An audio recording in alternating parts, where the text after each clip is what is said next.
Assalamualaikum warahmatullahi wabarakatuh. Baik, terima kasih. Salam sehat, salam sejahtera, salam bahagia untuk kita semua. Alhamdulillah bertemu kembali dengan saya, dengan Bapak Tony Setiawan, Magister Pendidikan dalam mata kuliah Kurikulum Pendidikan Kejuruan. Baik, terima kasih. Sekian lama kita off. Sebenarnya hanya satu yang saya tanyakan, kenapa kalian tidak mencari-cari saya? Ini ada apa ini? Dosennya ndak off seminggu lebih kok nggak ada yang nyari ini. Subhanallah. Baik, terima kasih. Kita lanjut ya. Kali ini saya akan menyampaikan tentang materi kurikulum 2013. Ini hanya saya sampaikan sekilas saja. Kenapa hanya sekilas? Karena setelah ini kita fokus ke kurikulum merdeka. Setelah ini kita fokus ke kurikulum merdeka. Saudara bisa mempelajari kurikulum 2013 karena saat ini masih dipakai. Akan tetapi akan lebih fokus lagi ketika saudara belajar kurikulum 2013 dan kurikulum merdeka yang saat ini sedang tren atau sedang dikembangkan dan diterapkan mulai dari beberapa instansi.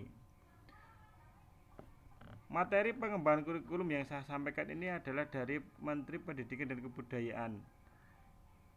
Lihat, ini disampaikan 2013, artinya 7 tahun yang lalu. Materi ini setiap diklat biasanya paparannya yang dipakai ini, meskipun ada yang lain dengan modifikasi dan sebagainya, tapi pada intinya semua mengambil dari paparan Menteri Pendidikan dan Kebudayaan Republik Indonesia ini. Nah, pada materi paparan ini saya hanya sekilas, hanya intinya saja. Silakan saudara mempelajarinya sendiri lebih lanjut, ini lengkap sekali. Sudah bisa mempelajarinya dari awal sampai akhir, bahkan bisa melihat penerapannya yang diterapkan sampai saat ini. Baik, terima kasih. Kita mulai ya. Nah, pengantar dulu. Nah, ini Indonesia Today ini 2013 yang lalu. Nah, ini 2030. Ini beberapa perbedaan.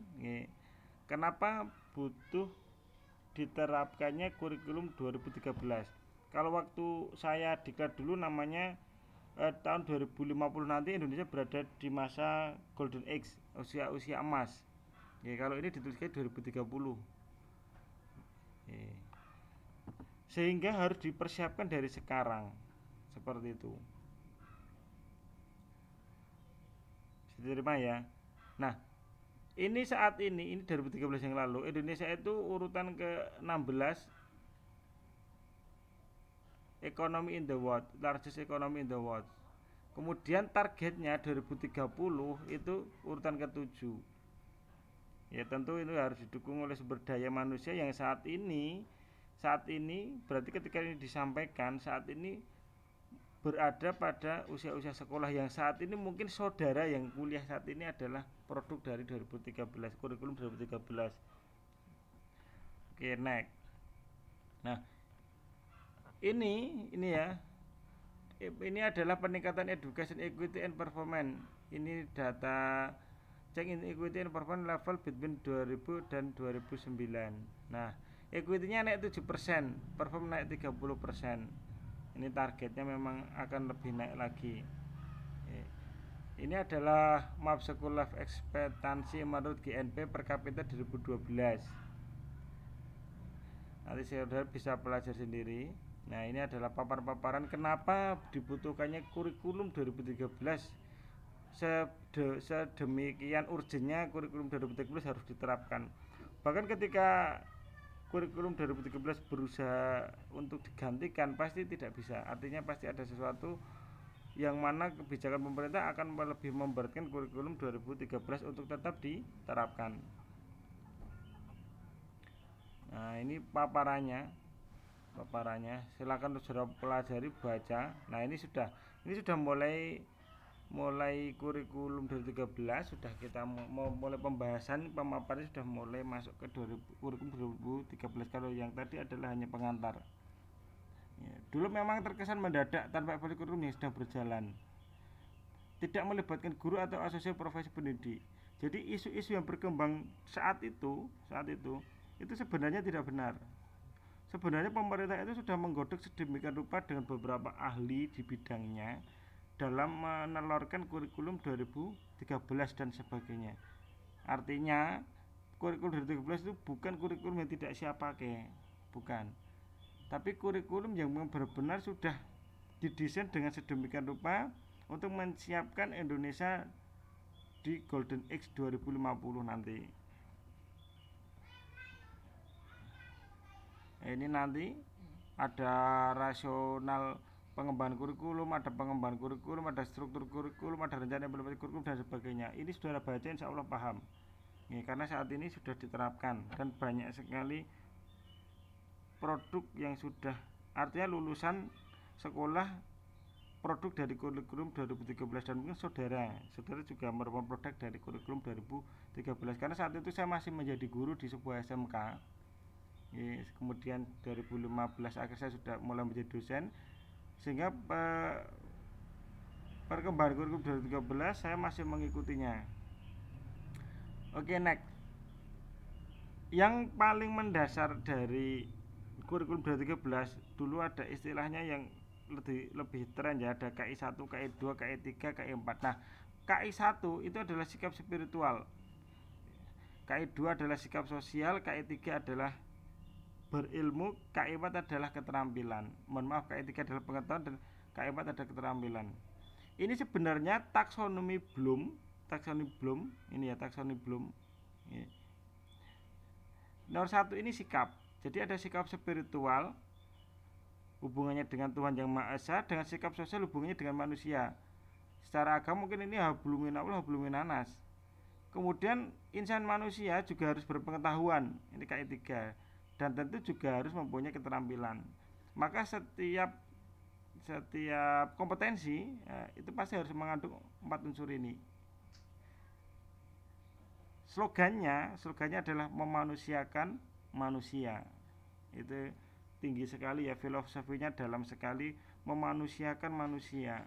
Jadi memang pendidikan itu tujuannya adalah memanusiakan manusia. Ini kalau diresapi memang dalam, apalagi kalau yang mengajar mata kuliah ini adalah mata kuliah dosen filsuf ya. Ini dalam sekali. Baik, next ya. Nah, ini beberapa penjelasan keterkaitan kompetensi lulusan antara jenjang pendidikan. Nanti saudara bisa baca sendiri. Ini bisa saudara nanti cermati. Nah, secara peringkat kinerja pendidikan. Nah, ini ada KBK dan KTSP bagaimana sehingga dia muncul 2013. Ada 7 pendidikannya yang dari KBK 2004 dan KTSP 2006. Kemudian muncullah kurikulum 2013. Ini next saja, saya tidak lama, sudah bisa membaca sendiri.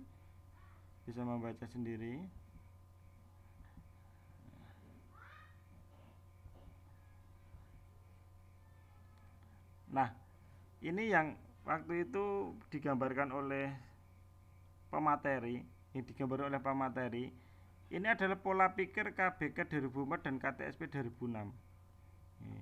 Jadi kerah ini dikerjakan orang lain, lengan kiri dikerjakan orang lain, lengan kanan dikerjakan orang lain, muka kiri dikerjakan orang lain, belakang dikerjakan orang lain, saku dan muka kanan dikerjakan orang lain. Sehingga ketika dipadukan memang menjadi sebuah baju. Tapi bajunya unik ya. Bisa dikatakan tidak beraturan. Kerahnya produknya A, lengan kiri produk B, lengan kanan produk C, saku produk D dan sebagainya. Sehingga ketika dipadukan, ya benar jadi padu, menjadi satu baju atau kemeja. Tapi tidak bisa sesuai harapan. Ya benar menjadi sebuah insan manusia, tapi tidak bisa sesuai harapan secara utuh. Itulah pola pikir KBK 2004 dan KTSP 2006 yang menjadi dasar dalam terwujudnya atau terciptanya kurikulum 2013. Nah, itu.